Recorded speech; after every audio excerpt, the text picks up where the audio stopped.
déficit de la sécurité sociale, on arrive à 160 milliards d'euros. Donc ça s'améliore pas.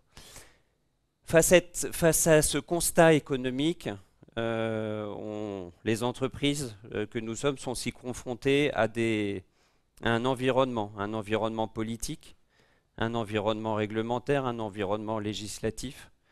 Ce que je vous propose, c'est une petite vidéo qui doit durer 1 minute sur l'environnement politique, la situation actuelle pour les entreprises concernant le pilotage de leur protection sociale.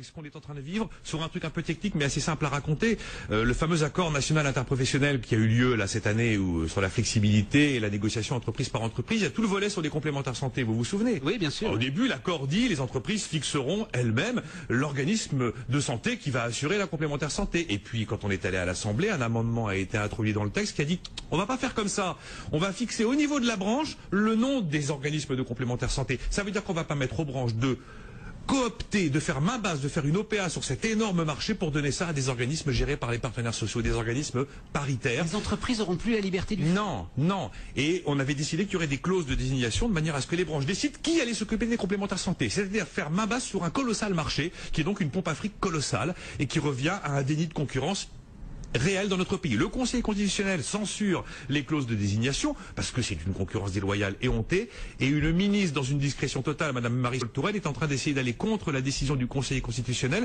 pour rétablir les clauses de désignation pour que cet accord national interprofessionnel soit en fait une machine à renflouer financièrement les syndicats. On n'en sort pas.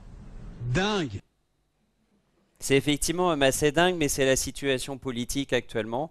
C'est-à-dire que les entreprises doivent prendre en compte cette situation, alors qui d'ici la fin de l'année va peut-être encore évoluer. Il y a eu un vote à l'Assemblée qui en fait a créé une différence sur cette problématique. Je vous ai passé la vidéo parce que Nicolas Dose a beaucoup de talent pour l'expliquer de façon assez simplement. Mais ça revient à déposséder l'entreprise de toute sa stratégie en termes de protection sociale complémentaire, qu'on parle de prévoyance, qu'on parle de santé et peut-être demain de retraite et d'épargne salariale.